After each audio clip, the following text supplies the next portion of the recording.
Magandang hapon po. Ako po si William Moabil Kumilang Jr., taga Karamutan, Villasis, Pangasinan, Pilipinas. Brain aneurysm or brain stroke survivor. Now, PWD, person with disability, 55 years old. Former instructor of Urdaneta City University and Department of Education, teacher in Rosales National High School and Don Ramon E. Costales Memorial National High School, senior high school teacher, and live broadcasting as inspiration or motivation speaker.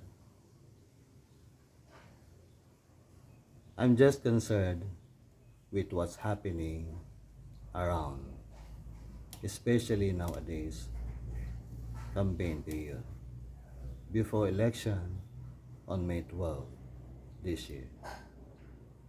Mga kaibigan, kapwa ko Filipino, atin pong iwasan ang utak, talangka. Let's avoid crab mentality. Alam niyo po, libre po tayo mangampanya para sa ating sarili at sa kandidato nais natin suportahan on May 12. Pero sana naman po iwasan po natin ang utak, talangka. Huwag po natin siraan ang ating kalaban.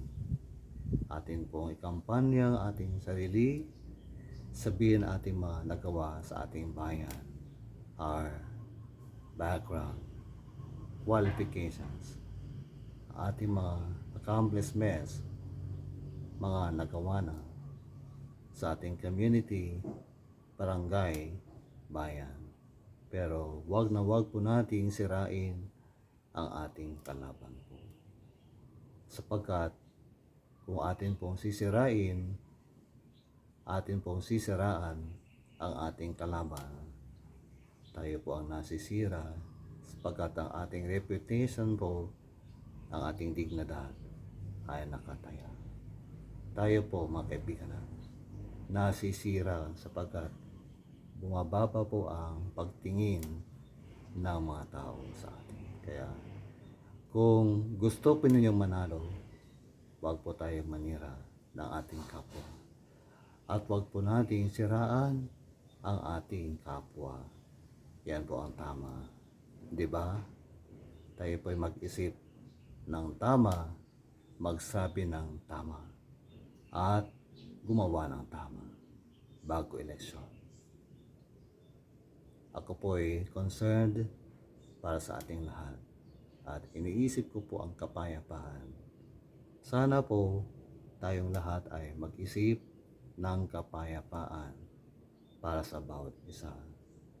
Itas natin po ang bandila ng kapayapaan. Let's raise the banner of peace anywhere.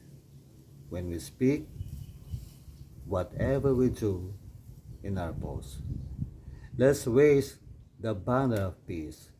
That's the banner of God, Jesus Christ, the Prince of Peace. God bless.